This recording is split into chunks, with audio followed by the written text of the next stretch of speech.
news, politics, music, and stupid internet culture. Broadcasting live from the middle of nowhere, Oklahoma. This is the Okie Patriot 76 podcast.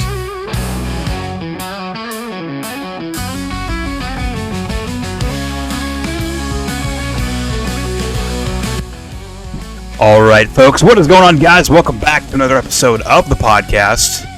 Feeling official today. I got the new intro music and the new intro for the podcast. I'm going to try this one more time. I am hell-bent on getting this podcast out every week, and I'm hell-bent on getting all the settings straightened out, and I think I finally did. I had to lower the quality of the video on the webcam and all that kind of stuff.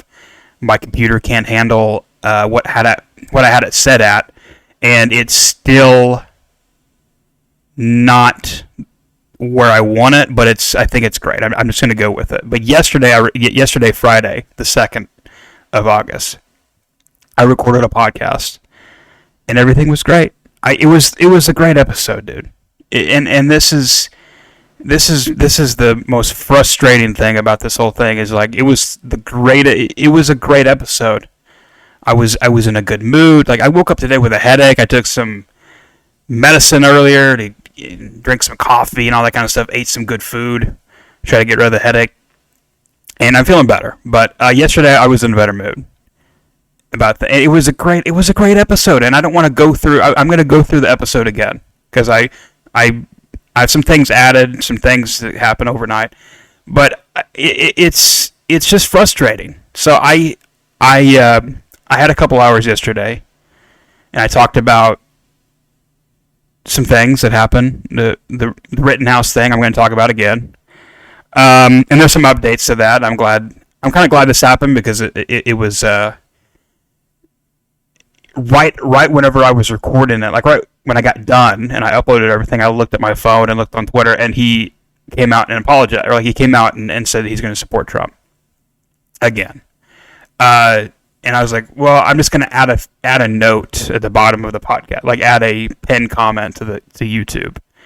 And I had this thing written, but anyway, I uploaded everything, and I had to leave, like I had to go, and so I jumped in the shower, had everything uploading, and it was really slow. I was like, this is not normal. Like usually, before when I had my other internet, I had like a very slow speed, or not slow, but it was medium speed, and it took about 2 hours for an hour and a half podcast, or an hour podcast, like 2.5 hours. More recently, when I've been uploading these hour-long podcasts, it would take 20 or 30 minutes. So I was like, I'm going to jump in the shower, get ready, all that kind of stuff, go. And then I was at the gas station getting gas, and I was looking at my phone, and it said the file was unreadable. I was like, crap, I don't have time to go back. So that night, I looked at the file, put it through a video editor, and there was no audio. And then the video was laggy and all that kind of stuff. And so it's just frustrating, dude. And I don't even know if this episode is going to be great. I don't even know if this episode is going to be watchable. Who knows? Because that episode was all choppy and stuff like that. But like I said, I went in and I reduced the quality of the video. It's still HD, but it's not 1080p. It should be 720, and it should be good enough, but not the best for the podcast. So anyway, I just got through watching I'm almost done with the podcast, but the J.D. Vance podcast with Nelk, the Full Send podcast. Have you guys seen this? And I think it's a great move on their part. You know, their approach is, we're Canadian, like they're from Canada, but they live here, and their approach is, hey, we're Canadian, so we don't really care about American politics, but they're promoting this, I think, this voting thing It's like a bipartisan voting thing to get people signed up to vote, and it's not a Democrat thing or a Republican thing. It's like a bipartisan. And I've seen other people promote it. I think he's from Florida. I'm pretty sure he's from Florida. Maybe not, or Georgia or somewhere. Either one of those. But the guy who runs it, he's not a Trump guy. He's not but he's like a bipartisan dude, and all they care about is they want to get people voted. They want to make sure every vote counts. And so that's cool. But if you haven't seen the JD Vance episode, the Full Send podcast, go check it out. A lot of people online, a lot of people on Twitter was making fun of the way he was sitting in that chair, which I think people are so dumb. Like, the left in the media is so dumb. Like, the people on Twitter, they're like, oh, look at the way he's sitting. Why is he sitting like that? It's just like, that's the equivalent of like them mocking the way Trump drank that water bottle. It's like, it's the dumbest shit. It's the dumbest shit. And then they had this clip of him. I didn't watch the clip at the time, but I caught it during the interview when I was watching it, of him getting the phone call from Trump whenever he got the call saying that Trump was going to pick him for the VP slot.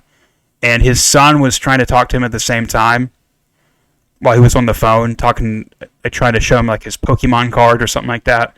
And he was like, shut up, I'm trying to talk to President Trump. And like, Trump had him put it on speakerphone. He was talking to his son, but the people on the left, people on Twitter, made it out to be that he was like yelling at his kid, abusing his kid, and stuff. It wasn't like this at all. And like, if you read the comments, people are like, I thought JD Vance was like this crazy dude, this weird guy. He's normal. And this is what the media does. They take people that they don't like, and they make them out to be this crazy psychopath dude. They did it with Trump, and they're doing it with JD Vance. But I'm not really the biggest JD Vance fan. I mean, but it really pisses me off that the media's doing that, and it really makes people. It really makes people move over to the other side. It's like, hey, they're treating, and like yesterday it came out that Kamala is the official nominee. So they were going to wait till the 7th of August to do this official or this virtual poll thing. And then they're like, well, I think they probably already figured out that probably Kamala, they want Kamala. They're going to try to, send Kamala through the system because they know that, I don't know, there's so, I feel like if I was somebody on the left, I would be hooping and hollering for somebody else. And then on top of that, they just, without an election, they just gave her this slot. So it's just gonna be her. And I saw this video. Let's jump over to this video I saw on TikTok here, or on Twitter. This is from Speakly Matty over on TikTok. Let's listen to what she has to say. This is, people are upset that Kamala just got handed the nominee without an election. Listen to this. So I try not to get into politics, but something just happened that I find very, very interesting. So the Voting Rights Act of 1965, I think it was, don't quote me, go research it, is a bill that prevented Black people from voting. That has since been overturned, and Black people can now vote. So whenever there's a presidential nominee, and I personally could care less who you vote for, but I care about the truth. So whenever there's a presidential nominee, they always get enough delegates to win the nomination. But what just happened with Kamala Harris? The Democratic elites put Kamala Harris as the presidential nominee without any of us voting for her. So they basically did the Voting Rights Act of 1965 right in front of your faces. And my black people, you fell for it again. They literally took your voting rights away, and you're jumping up and down about it. Girl power, black woman in office. Seriously? Seriously. You guys fall for it every time. Every time. God help us. And the fact that they don't see that, the fact that they don't realize that, they're all about, voting rights or, democracy. But then this happens, they're celebrating it? I don't understand. I don't understand how this is a good thing. And I hate to revert back to what if this happened with Trump? What if Trump did this? Oh, it would be January 6th all over again. Oh, he's committing crimes and, he needs to be convicted. He's a dictator. But with Harris, it's just gonna go, and people are not gonna be talking about it, and people are gonna be fine with it. It's absolutely wild. It's just crazy. So, let's jump over to the statement from Kamala. So Kamala HQ put out a statement for regarding the debate coming up, or that's supposed to come up. So Trump has committed to doing a debate on Fox. Apparently, he has some kind of legal battle with ABC or something like that, and so he doesn't want to do it on ABC. I'll read what he put on True Social, but here's what Kamala HQ said. Donald Trump is running scared and trying to back out of the debate he already agreed to and running straight to Fox News to bail him out. He needs to stop playing games and show up to the debate he already committed to on September the 10th. The vice president will be there one way or the other to take the opportunity to speak to the primetime national audience. We're happy to discuss further debates after the one both campaigns have already agreed to. Mr. Anytime, Anywhere, Anyplace should have no problem with that unless he's too scared to show up on the 10th. I mean, Trump is this guy that he's not scared of debating people. Like he's going to debate people. Now I think the media got it twisted. There was some bad information out there that Donald Trump wasn't going to do a debate. I think he was just waiting until the nominee was officially announced, which, like I said in the previous podcast, I think it's kind of stupid that I don't know if he said it. Maybe I got the information wrong. I don't know. But I heard that he wasn't going to do a debate. He didn't, and it makes sense. He's in some legal battle with ABC. So here's what Trump said. I have agreed with Fox News to debate Kamala Harris on Wednesday, September the 4th. The debate was previously scheduled against Sleepy Joe on ABC, but has been terminated in that Biden will no longer be a participant, and I am in litigation against ABC Network, therefore creating a conflict of interest. The Fox News debate will be held in the great Commonwealth of Pennsylvania at the site in an area to be determined. The moderators of the debate will be Brett Barr, Martha McCollum, and the rules will be similar to the rules of my debate with Sleepy Joe, who has been treated horribly by his party, but with a full arena audience. Remember last time with Joe, they had no audience, and so I think that's good, and I think that that is, and it's look at this quote. They fact checked the HQ for Kamala. Joe Biden's scheduled September debate. Joe dropped out, making the September date valid. Harris was not invited. So that's basically what Trump was saying. It's just like it was between me and Joe Biden. Since Joe Biden has dropped out, we need to make a new debate for a new date for the debate. And I think, it really doesn't matter about the date. I do think that people want to see a debate. Now, I do think the debate is kind of outdated, like the format. I would much rather see a debate on like another platform, such as like Joe Rogan or Tim Pool or platforms like that. I feel like Joe Rogan would be a killer moderator, but we're probably not going to see that.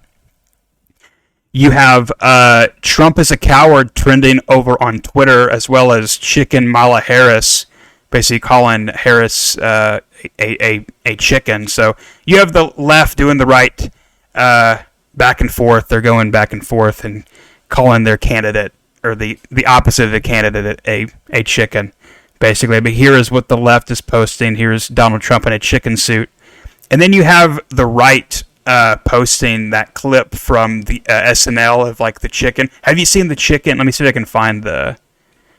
I can't find it, but it might be in this thread right here. It's the SNL chicken. Yeah, here's yeah. I can't find it. But anyway. Probably not going to find it. But here is what MSNBC had to say about the debate. Check it out. So, Tara, I just want to pick up on what we heard there at the end of that Chuck Schumer clip. Do you think a debate is more or less likely after all this? Tara. I don't think Donald Trump's ego will allow him to not debate her. This is something that he thinks that he's great at, just like he thinks he's his own best lawyer. So I'm looking forward to Donald Trump debating Kamala Harris. I think that she will use her prosecutorial skills to destroy him on the debate stage, because if his default is just to name call and to try to bully her, that is not going to play well. Let's not forget that the idea of women. So they're already setting up this language. It's a prosecutor, and I think that's why they're going after Kamala Harris for the nominee. I think that's why they're pushing up her so hard. The language of it, the marketing of it, is genius. It's dumb. I don't agree with it, but it's a prosecutor against a felon. Not that I agree with it. I think it's dumb, but that's in their mind. They think that will win them an election, which they may be right. If she picks Josh Shapiro, a lot of people are saying MAGA's over, and I might have to agree with that. It's going to be a tough road. It's going to be a tough election, and I hope people are out there ready and have a plan. I hope people are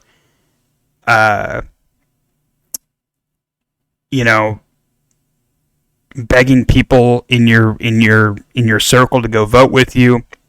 I don't know if this is legal or not or whatever, but it's just like, hey, you can go buy them breakfast. Hey, let's go vote and let's go get some breakfast afterwards. I'll buy you a coffee, get some good breakfast, and let's go vote. And you don't have to tell them who to vote for. Let's just go vote. And I think every vote counts. And I think that you have like Jimmy Carter. Did you see this? Jimmy Carter is apparently said on his deathbed that he's trying to make it to vote for Kamala, which I thought that was a fake story, and it may be a bullshit story. It sounds fake, but it is. CNN has posted about it. The Guardian posted about it. I'm trying to make it. Jimmy Carter's goal is to vote for Kamala Harris. I'm only trying to make it to vote for Kamala Harris, Carter told his son Chip this week, as his grandson Jason Carter recounted to the Atlanta Journal. Harris, Carter's fellow Democrat, will face Republican Trump. Yada, yada, yada. And you had Trump. I saw a clip of Trump talking about how Jimmy Carter. People say Jimmy Carter was bad, but he was not as bad as Biden. I'm like, that's a stretch. I don't know. Jimmy Carter looks pretty rough in this picture. He's almost 100, dude. Like he looks pretty bad. I don't buy the Kamala story though. Like I thought he was like basic, like he can't speak and he's nonverbal. I don't know. But let's just finish this clip here. Now we have a woman at the top of the ticket, and women voters are looking at this election as a life or death choice. The binary choice is democracy or Trump, and for women, it's our lives or Trump. And Kamala Harris embodies the... Did you catch that? Our lives or Trump? And a lot of people are talking about this clip saying, oh, they're doing some more propaganda work. And a lot of people were blaming the media, not just MSNBC, but they're blaming the mainstream media as a whole for what happened on July 13th. And you have the Secret Service out there. I wanted to talk about that, but I might get in that next week on another episode. But you had an email this week come out from, like a leaked email from one of the, I think the Secret Service or maybe the one of the snipers. I think one of the snipers, like the counter sniper, saying that they are worried that there may be another attempt.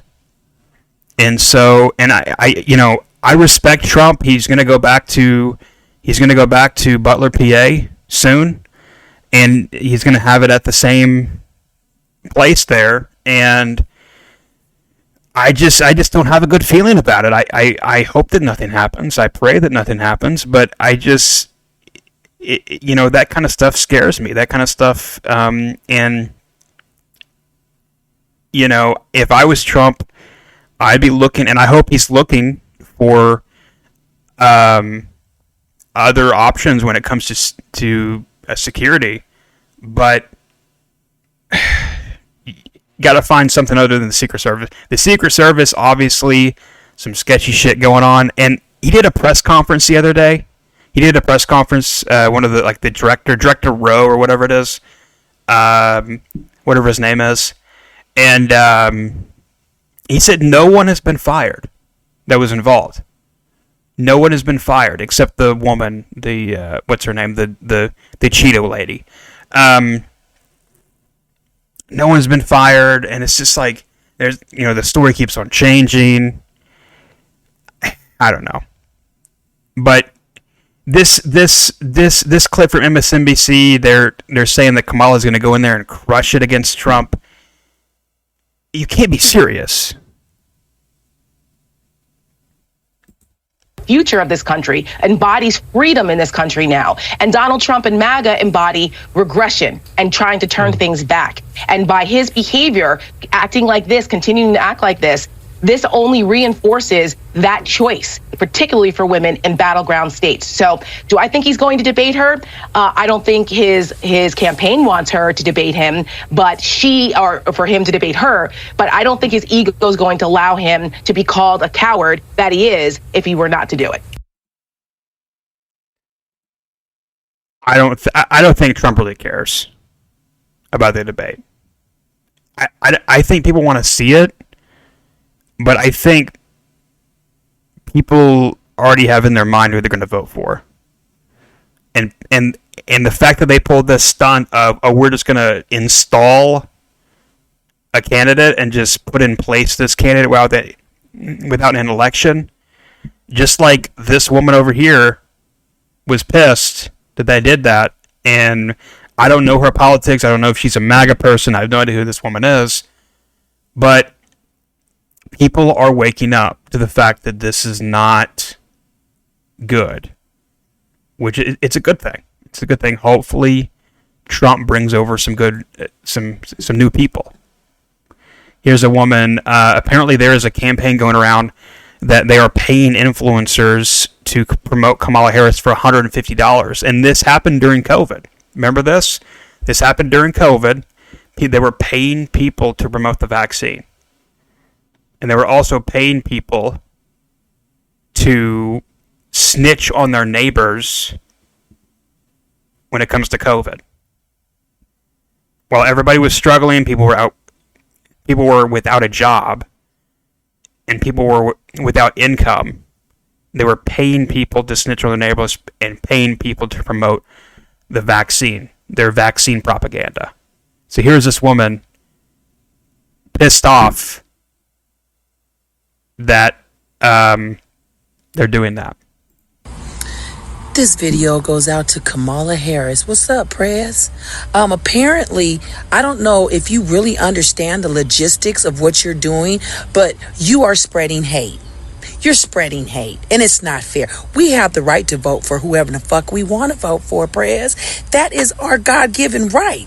People have fought and died for us to be able to vote for who we want to vote for. And for you to sit there and hire people, give them $150 knowing that America is hard up right now, and then for them to promote so much hate, I'm really ready to sue your campaign because I can't believe the hate mail and the things that I have received on social media. I mean, the emails, the threats, people knowing my address. This is unacceptable. Kamala Harris, if anything happens to me, my blood is on your hands, ma'am. And my people ain't gonna rest easy. You will be persecuted.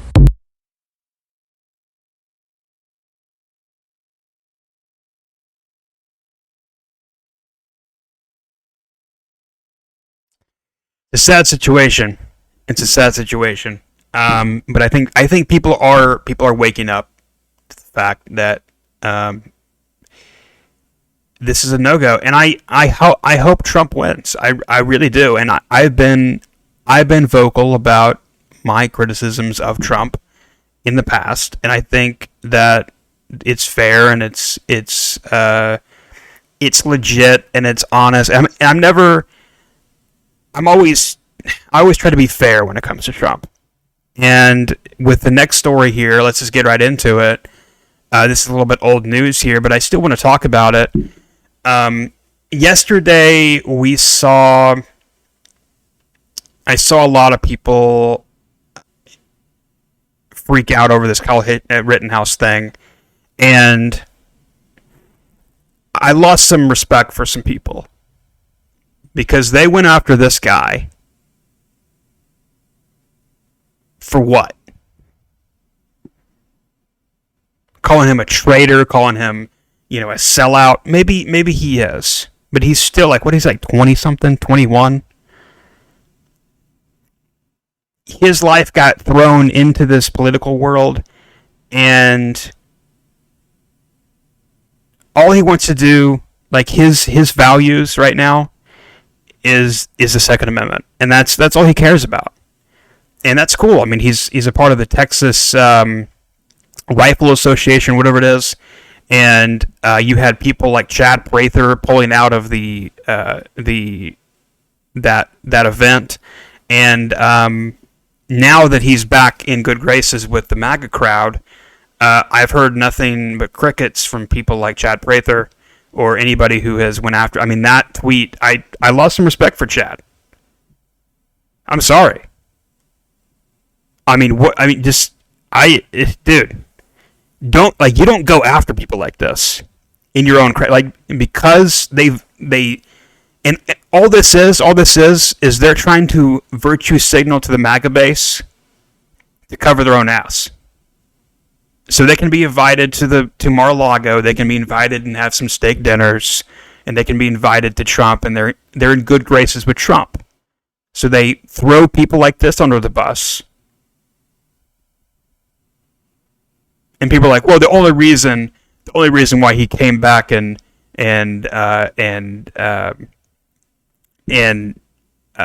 backtracked on his statement was we went so hard on him. Like, no, I think what he said was dumb. I'm not going to cover that up. I'm not going to ignore that. I think that it was uneducated, but I'm not going to throw the guy under the bus. I'm not going to call him a traitor and unfollow him and block him and call him these horrible names. But if you missed it, which is, I just don't see how you missed it. Here's what happened yesterday morning with Kyle Rittenhouse with this video. Hi, I'm Kyle Rittenhouse, Outreach Director for Texas Gun Rights. A lot of people are upset that I said I'm going to be writing in Ron Paul for President of the United States. And that is true. I will be writing in Ron Paul. Unfortunately, Donald Trump had bad advisors making him bad on the Second Amendment, and that is my issue. If you cannot be completely uncompromisable on the Second Amendment, I will not vote for you, and I will write somebody else in. We need champions for the Second Amendment, or our rights will be eaten away and eroded each day. He's not wrong. Donald Trump was not the most pro 2A president, and the graphic that he posted on social media with Trump's records on the Second Amendment, it's 100% accurate. And I respect Kyle, and I said this yesterday on the podcast that I fucked up. I respect him for putting principles over politicians. And I don't think he could have. I don't think he should have backtracked. I think that he could have just let his statement ride and then just went quiet for a few weeks and then popped back up on social media. But apparently he, I don't know if the Trump team called him, or people got in touch with him, or maybe, somebody said, you might want to back off the thing. You might want to, apologize real quick so you can, save face. And, he was losing some followers. He was losing, probably money. I don't know. But here's what he said yesterday, about 24 hours ago. Over the past 12 hours, I've had a series of productive conversations with members of the Trump team, and I'm confident that he will be the strong ally gun owners need to defend our 2A rights. My comments made last night was ill-informed and unproductive. I'm 100% behind Donald Trump and encourage every gun owner to join me in helping send him back to the White House. Now, I do agree that Kamala would be the total opposite. It's, and him, what he said he was going to write in Ron Paul, I think that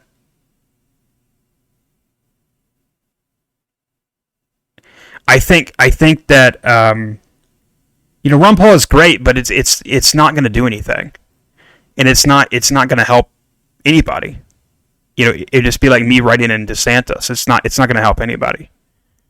And so Trump is not, the greatest candidate in the world. Kamala sure as hell is not. But if I'm going to pick anybody, we only have two options here. And I feel bad for RFK. RFK is a strong candidate as well, even though he's kind of wacky on some policies that I don't think, the bad outweighs the good.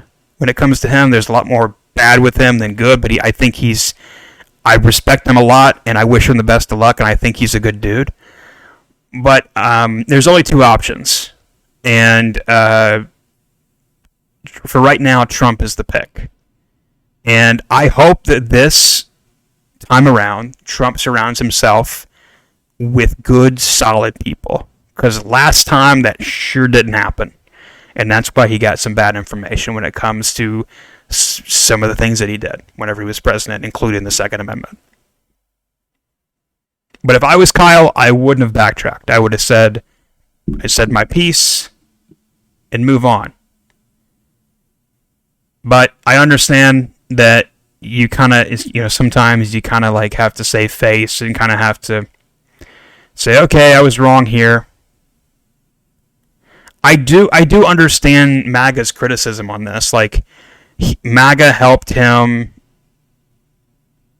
raise a crap ton of money to help him fight those those strong legal battles that he won and he was acquitted of. And I totally understand that MAGA felt betrayed. But I also understand that you can't agree with everything that everybody does. And Trump is not the end-all be-all on these things. And I look at certain people and I go, okay, we may not agree on everything, but we can agree on this. And the fact that Kyle Rittenhouse is a strong 2A guy and that's his passion and that's his convictions, I think that, okay, we can agree on that. Because I think that's a bigger issue. It's a bigger issue than Trump. The 2A issue is a bigger issue than Trump. It's a really important issue, just like the First Amendment. It's a big issue.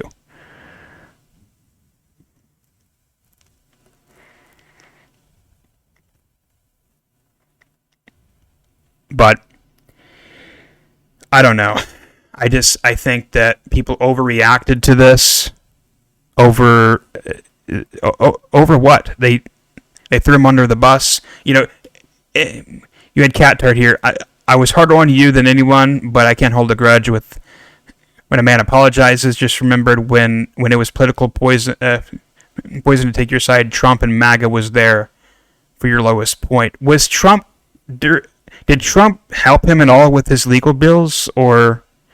Because there's this idea out there that he owes Trump something. I just don't think that's accurate. He's his own dude, and he has his own convictions, and we can kind of agree to disagree, kind of thing. And it's okay. Like, I felt the same way yesterday as I do today regarding this. I'm not mad at the kid. I understand why he came out and apologized and, saved face, and he kind of, stopped the wreck, I guess. But I also think that he could have just kept his mouth shut. He said, "Hey, this is what I believe, and these are my convictions, and if you don't like it, then you can go fuck yourself." And that's the kind of person that I want to see. It's just like I have an opinion, and I don't really give a shit if you agree with it. But I still respect him either way. I think he. It seems very weird to me that he came out now. And a lot of people are pointing out that he is really good friends with Dudley Brown, who is a anti-Trump guy out of Colorado. But he's kind of like this. From my understanding, I'm not really familiar with Dudley Brown, so I may be wrong.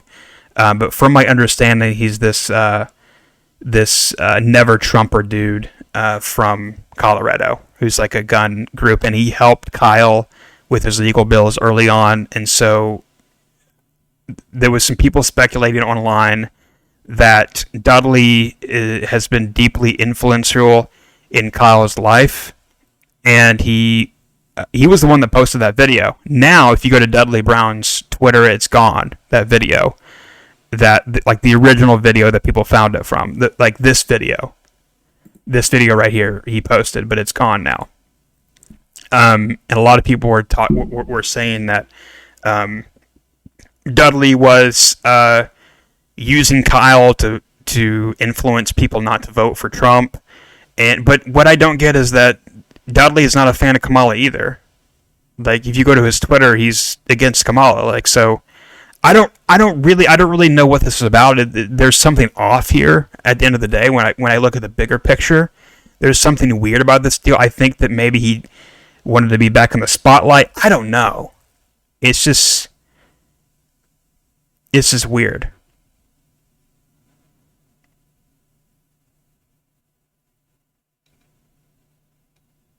But I do think that, I totally agree Trump is not the strongest 2A president out there, but it's better than the alternative.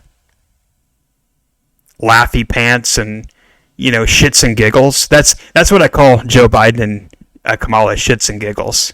Because Joe Biden shitting his pants and Kamala's laughing about it. let's switch over here to Oklahoma, where the wind goes rolling down the prairie. Let's switch over. So there's this big controversy here in Oklahoma where school districts are refusing to go along with the mandate that Ryan Walters they put in place, where they wanted to teach the Bible as a historical document. It wasn't part of a religious class where you had to follow these rules, but they were wanting to put the Bible in every school in Oklahoma and teach it as a historical book. And some of these districts, mainly in metropolitan areas like near Oklahoma City, like around Oklahoma City, they said no, and they didn't want to teach because it might be offensive to other religions. And here is what Ryan Walters had to say a couple days ago over on Fox News. It's less than a month before Oklahoma students head back to school. At least 8 districts are pushing back against the new directive that the Bible and 10 Commandments be taught in every classroom. Oklahoma State Superintendent Ryan Walters joins us now. Great to see you, Superintendent. So thank you for having me. Tell the viewers, why does the Bible and 10 Commandments need to be taught in schools? Yeah, it's part of our history. You know, it's crystal clear. You go back to American history, you look at the Pilgrims, you look at the Mayflower Compact, you look at Thomas Jefferson talking about our rights coming from our Creator. You look at Martin Luther King Jr.'s letter from a Birmingham jail, where he references the Apostle Paul in multiple biblical examples. The reality is the left and these radical woke administrators want to indoctrinate and lie to your kids and act like there was no role that the Bible or Christianity or the Judeo-Christian faith played in American history. Well, that's a lie. And that is frankly pushing a left-wing agenda on kids to try to get kids to hate this country by saying, look, there was no morality, there was no belief in God. Well, look, the primary sources are crystal clear. Here in Oklahoma, you will see the Bible in its historical context. You will see when individuals throughout history reference the Bible, cite the Bible. Again, it's part of our history. The left-wing activists can be offended. They cannot like it, but we will not allow them to rewrite our history. So, and I just want viewers to be clear on this. You are elected superintendent of schools for the state of Oklahoma. So you're expressing the actual view of voters here.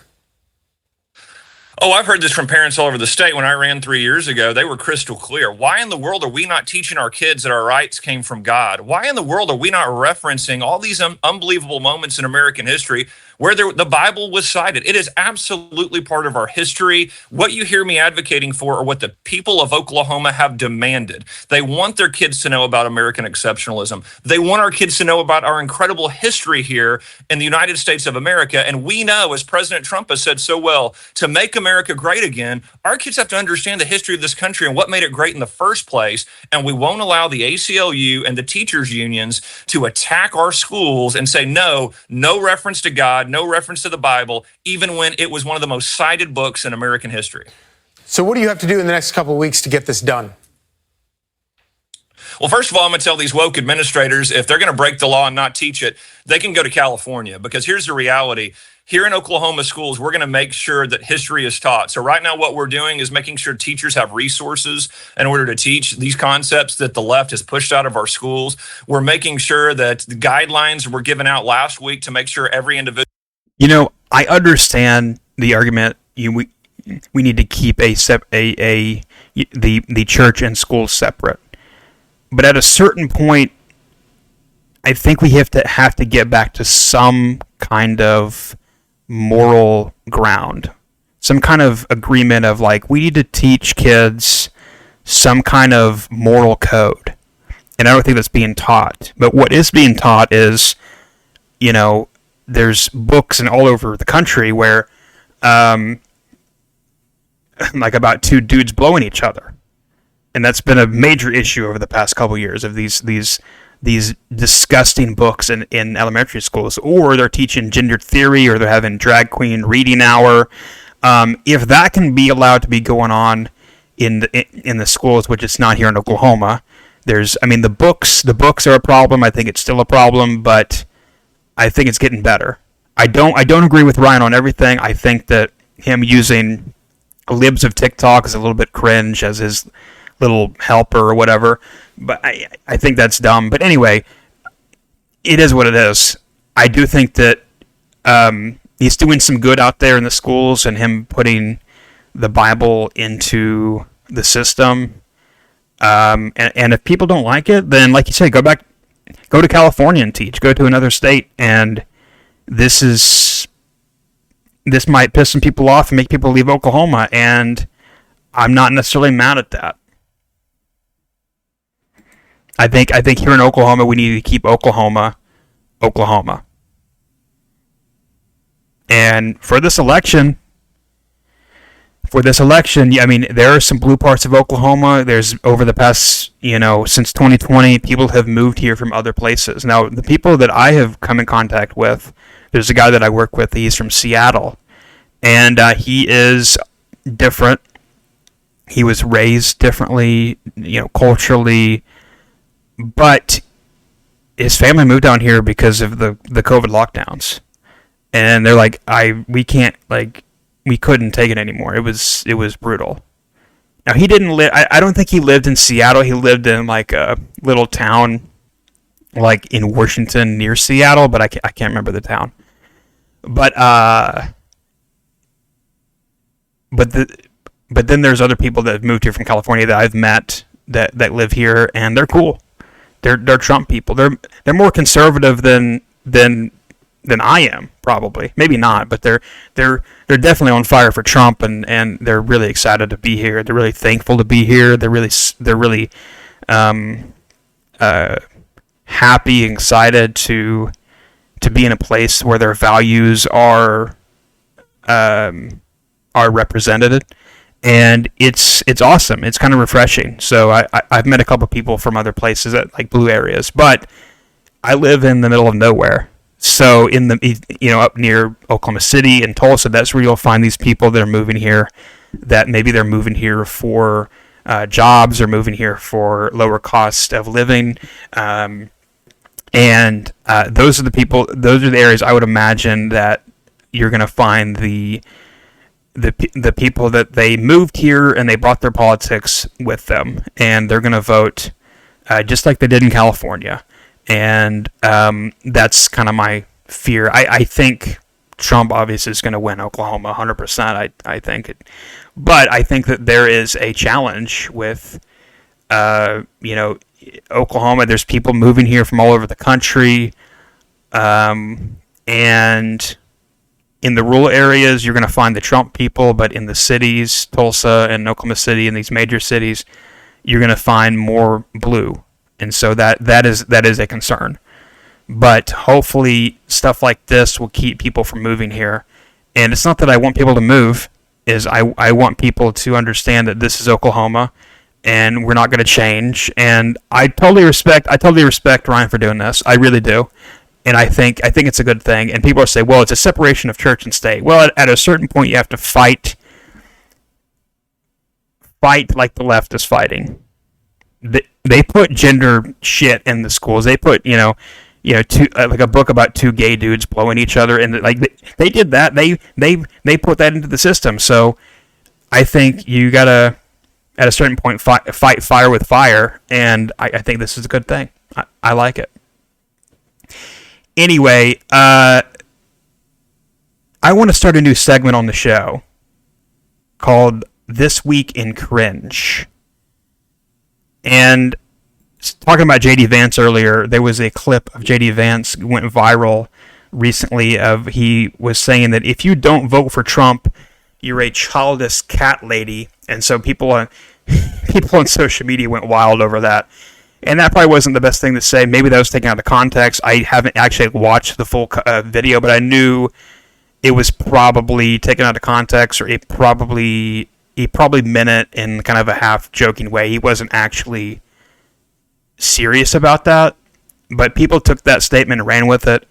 And here is a very wild song about that. So here is two cat ladies singing a song about being childless cat ladies. Here it is.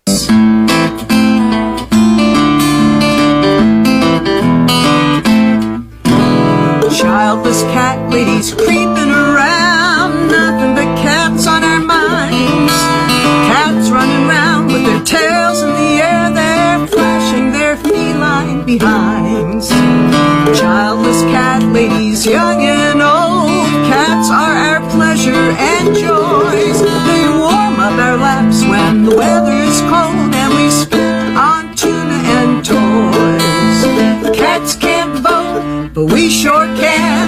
need us to do it and how? We'll take our cats to the polling booth and we'll vote with a mighty meow. So cringe. You can go watch that. It's on Libs of TikTok, and I'm not trashing Libs of TikTok.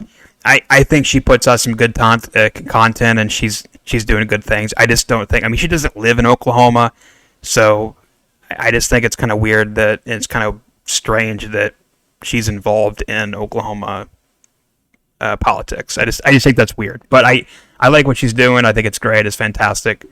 Stuff like this is needed. It's funny. It's entertainment, and it needs to be exposed as just cringe. Speaking of Kamala voters, did you guys see this? White dudes for Kamala. Oh my God! Let's just play the clip. And I mean, I've seen it, so you have to see it. It's kind of the rule here. Here is a bunch of celebrities, rich white dudes, talking about how they're going to vote for Kamala. I'm white, I'm a dude, and I'm for Harris. Over the last few years, I've been thinking a lot about men. I'm not sure if you guys can recall that feeling you had on the night of Tuesday, November 8th, 2016. I stood over my kid's bed and I wept. White nationalists in MAGA, they want to speak for you specifically as white men. In the marginalized communities that educate me every single day, that this is a constant education for all of us. Kamala is carrying on her shoulders 248 years of pain, of agony, of hope, of frustration. And no matter how high she jumps, no matter how many degrees she has, no matter how good her grades are, she's never good enough because they're always moving the line. What a variety of whiteness we have here. It's like a rainbow of beige.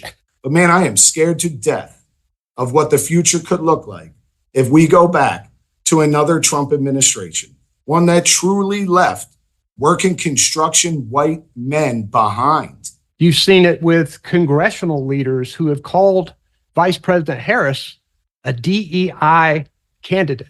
Of course, men are also more free in a country where we have a president who stands up for things like access to abortion care. Let's be clear about who. What did he say? Okay, all right, let's go on. Donald Trump and J.D. Vance are. Donald Trump is a 34-time convicted felon, an adjudicated rapist. See, this is the language they're going with here. They're trying to play this up as he's a felon up against a prosecutor. And then Kamala is going to go into the debate and destroy a felon. Just like she did with, and it's not going to work out for them how they think it is, but we'll just have to see. And I'm just going to let it play out, and it's going to be interesting how this all plays out. And a congenital liar. He's a fraud. And J.D. Vance is his mini-me. I even created my own cognitive test that describes the two of them. Sofa, dolphin, shark, cats, convict. Real men respect women, their decisions, their careers, and it's pretty clear that Donald Trump and J.D. Vance don't. A woman president, man. How exciting. If there is a God, she's a terrible writer. One day, we all will be asked what we did to stop this MAGA movement. What will your answer be? So, that was the White Dudes for Kamala fundraiser, which raised, I think, $4 million. Had a bunch of celebrities. And it's just sad. It's just sad at this point. You know, they are really trying everything in their book to get this woman elected. But I mean, it's. I will say, every side has their version of this. You know, you had the RNC a couple weeks ago propping up, you know, people like Amber Rose, which I didn't really state my opinion on that, but I think that, you know, I don't care what a porn star has to say. I'm sorry. About politics. I don't care. And I think that the fact, and people will probably get pissed off at that, but I thought that was cringe. It's just as bad as this. White dudes for Harris. They're inviting inviting celebrities into their world to try to push a certain candidate, and they think, oh, let's get Amber Rose, or let's get Kid Rock makes sense because he's really good friends with Trump. Jason Aldean, I don't think he performed, but that makes sense. There's people out there that make sense. Dana White makes sense. There's other people out there that make sense. But Amber Rose, I just thought that was so weird. I just thought that was so cringe. But there's people like that on both sides. And let's go back to this post for a second, where they're paying influencers $150 to promote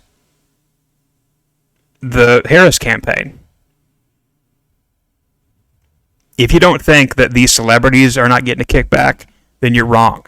Let's switch over to the most cringiest, I think, video of the week. Is this video from Sean Ashton, or whatever his name is, from the Goonies. And I think he's the one that put on this White Dudes for Kamala fundraiser deal over Zoom. And here he is talking about Kamala and how Trump supporters don't understand their side. Get the placemat out when you're with a kindergartner and you're looking at the placemat of the presidents. Not one woman. And the other side, they try and take everything that's good about us and demean it. Kamala Harris smiles. She laughs. We know. She laughs at everything. Like, you could... I mean... I wouldn't be surprised if, like, someone goes up to her and says, my kid has cancer. She laughs at everything. Well, it's like, cut the laughing. It's kind of like Jimmy Fallon. That dude is annoying. But what's even more annoying is having somebody who could be the next president laughs at everything. I think it's cringe. It's actually very, very unprofessional, in my opinion. But let's go on. She dances. She has joy. She's alive. She's alive. They really have low standards, do they? She's alive. Well, they voted for Biden, so that they're not asking for much. As long as it's not Trump, that's all that matters. As long as they have a pulse, right? And they are propping up that story about Jimmy Carter, about how he's wanting to vote for Kamala, and it's just sad, dude. It is sad. Let's go on. And they try and ridicule her for that. And they try and undermine us for that. This is a serious person who can prosecute a tough case against people when she's in the Senate. Those are some of the most exciting moments during that awful time, was watching this senator take them to task. Kavanaugh and some of those other people that I watched her fully prepared for her moments. So exquisite with her use of language. Such seriousness of purpose that she has. And cut. Great scene there, Sean. Great acting. What a magnificent. I really love your performance. Really, really believable. Not. Like I said, if you don't think these actors, people like Sean, people like Jeff Bridges, if they're not getting kickback from the Harris campaign, maybe they're not. I don't know, but they're doing it for whatever reason, to virtue signal. They're doing it for some reason. I don't know why. Let's not forget. I'm not trying to be a sexist here. Let's not forget about the women out there. And there was also some cringe moments this week when it comes to white women for Harris. So let's take a look at this Zoom call, which was before the White Dudes for Harris. The White Dudes came after the... So I think this came out on Monday or something like that, of last week, Monday or Tuesday, and it is just bad. And you have this woman is a. I'll get into another video here in a second, but let's just play this. Ariel Fodor, affectionately known as Mrs. Frazzle, to her combined audience of over 1.5 million followers, is here to help gentle parent us through this election. Thank you. Hi, everybody. I am so honored to speak today. I am like shaking to just be among such incredible company. We are here because, as if you were here earlier, you've heard BIPOC women have tapped us in as white women to step up, listen, and get involved this election season. This is a really important time, and we all need to use our voices and influence for the greater good. No matter who you are all influencers in some way. So tonight, I'm going to share some do's and don'ts for getting involved in politics online and navigating the toxicity that comes with it. And spoiler alert, as much as the toxicity can come from the outside, it can come from us too. So first, don't isolate yourself. We can do our best work when we're in community together like we are tonight, because the toxic feels smaller when we support each other. But don't make it about yourself. As white women, we need to use our privilege to make positive changes. And this woman is a TikToker. I think there's a screenshot down here. She is Miss Frazzled on TikTok, and she has 1.3 million, probably more than that now. But there's a video out there of her promoting the vaccine back in 2021, and it's been known that she got here it is. America, if you can hear my voice, clap once. If you can hear my voice, clap twice. Do you know why I am here today, my friends? Lollapalooza? No, but that's a very good guess. That was very disappointing. I'm actually here because those of you who are unvaccinated, you are not welcome to play with the vaccinated friends anymore. I know. And you know why that is? Because they don't want to die. That's right. They do not want to die. So here's what we're going to do. So this was during the COVID nonsense in 2021. And of course, the comments, I don't know if you can see, the comments are turned off. And they're never turned on with stuff like this. It's just people just don't buy this at all. And like I said, these companies, whether it was Lollapalooza or some campaign hired her to promote the vaccine to her followers, and at this time she probably had 500,000 to 1 million followers, maybe more than that, maybe less than that, I'm not really sure, but she had a good sizable audience to influence, and she got paid for it. And then now they're doing the same thing with the Harris campaign, and you have her and a whole bunch of people just really trying hard to get this woman in. And look, I think that, it's not that I'm against women in office. I think Tulsi Gabbard would be a fantastic pick for them, but she's not ever going to do that, I don't think. Or they're not ever going to do that. I don't think they're going to pick Tulsi because she went after Kamala. But I think if they had any sense on reality, a lot of people love Tulsi. You have Joe Rogan loves Tulsi. I don't know. I just think, Kamala, they're really bringing out the celebrities and the TikTokers and their Jimmy Carter and all these people and everybody. Just like they're really going ham, hardcore for this woman. I don't get it. Why? It's not Trump. We don't need another Trump. Cry me a river. Anyway, let's get into this video. This is a city council meeting. So let me paint you a picture, give you some context here. So they had a city council meeting in Oklahoma City the other day on July 31st.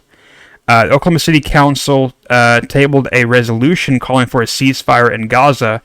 So basically, they were voting on whether or not if the city should call for a ceasefire or should tell the federal government to call for a ceasefire. And I just think that I don't really understand what good this did. and I don't really understand why. But here's a little taste of it. You can go find it on YouTube on City of Oklahoma City. But here's a little taste of what you missed. And people are still wearing masks. This is just from a few days ago, at the end of July. People are still wearing masks, and it's just ridiculous. And there's other people. There was, I think, 4 or 5 people wearing masks in this meeting here. So here's one of the people that spoke. Jacqueline Shelton, Ward 5. Hey, y'all. Today you have the opportunity to stand in solidarity with your constituents. You have the opportunity to condemn anti-Semitism and Islamophobia. You have the opportunity to let the world know that OKC has a heart right here in the state known as the Heartland. No matter your beliefs, the only way to stop the violence is to call for a ceasefire in Palestine. A vote against this resolution is a vote directly against the well-being of your many constituents and members of their family. Y'all always say you want to put OKC on the map. Here's your chance. Show the world that compassion exists, even for people who don't look and live like you. And pass this resolution. Our liberation as people is intertwined. Thank you for your time. It says this motion to table the resolution immediately passed 6-3, effectively killing it for the time being. So,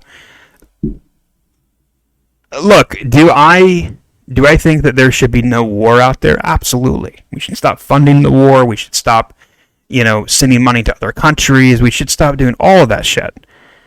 But why did they waste their time, taxpayer dollars, in Oklahoma City on this topic? I don't understand what good it did. I get people have opinions and people want to share those opinions, but at the end of the day, what did it do?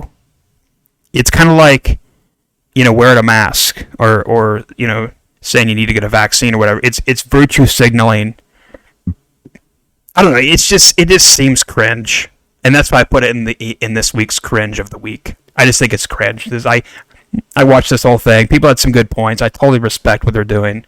I get it, but it's just kind of cringe. There's this other dude. Let me see if I can find it. This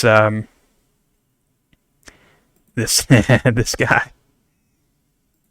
Against and so that we can end the slaughter of innocent people. I also believe that this stands for the sanctity of life in our own country too, so that we can no longer. And I get it. Like, I respect them. He's going up there for, saying his piece about his convictions. I totally respect it. I really do. I'm not trying to hate on the dude or whatever, or hate on anybody. I just think it's kind of cringe. It's a little bit wonky. But anyway, that is it for this episode, folks. Hope everybody out there is doing well for this weekend. Thank you so much for checking out this episode. Thank you so much for your time out there and all the support. And I hope this episode gets out to the people out there, because I may have to go back and edit it or re-record it. Who knows? But before you guys go, check out the new. I just finished my AI country project, Rock and Roll Cowboy. And I'm really excited about it. And I uploaded a teaser, and I'm really pissed about they didn't. I tried to do it as a collaboration, so I have music on platforms under the name Conservative, and I have quite a bit of not quite a bit, but I have 1,000 followers, I think, on Spotify, and so I wanted to do a collaboration with Conservative and Bill Steele and the Red Dirt Wranglers, and I guess I didn't enter it in correctly, or I didn't put the right format. I don't know, but they messed it up and they took it off the official page and they made a whole new page they took it as 3 artists. So Bill Steele is one artist, the Red Dirt Wranglers is one artist, and Conservative is another artist.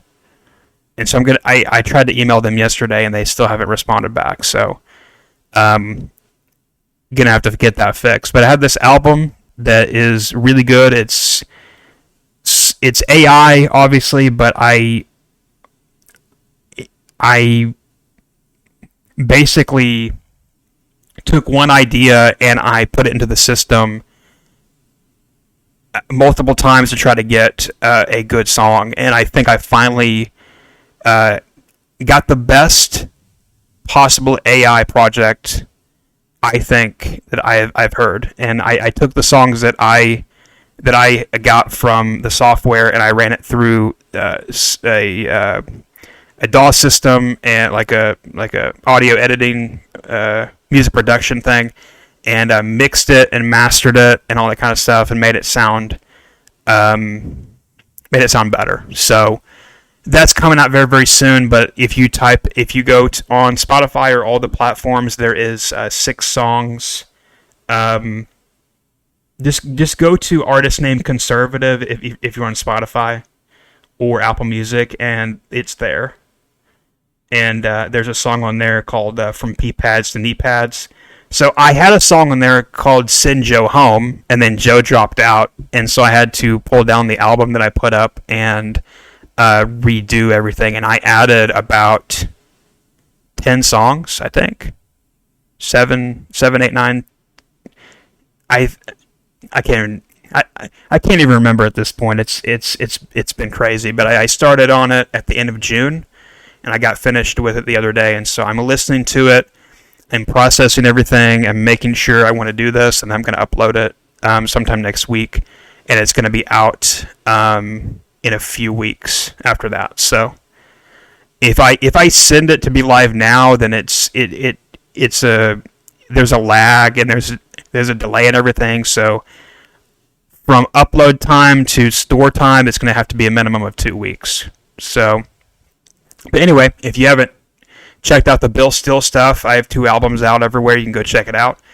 And and also speaking of music, the radio channel OK Patriot 76 Radio, if you haven't checked that out over on YouTube, the new playlist is out now, and we have lots of great stuff, and I appreciate all the support over there on that channel. I really do. But we have new stuff from 49 Winchester, Jenny Don't, and the Spurs is like one of my favorite groups right now. Sam Marlowe is absolutely fantastic.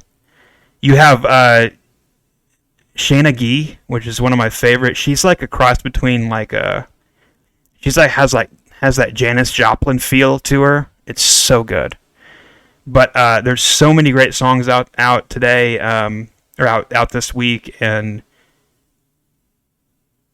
there's about 5 hours of music over there, or 4 hours of music almost. So anyway, that is the episode, guys. Thank you so much for tuning in. I really appreciate support. And if you haven't already, hit subscribe. Give this podcast a rating. You can listen to it everywhere. If you're on YouTube watching this, it's available on iTunes or Spotify.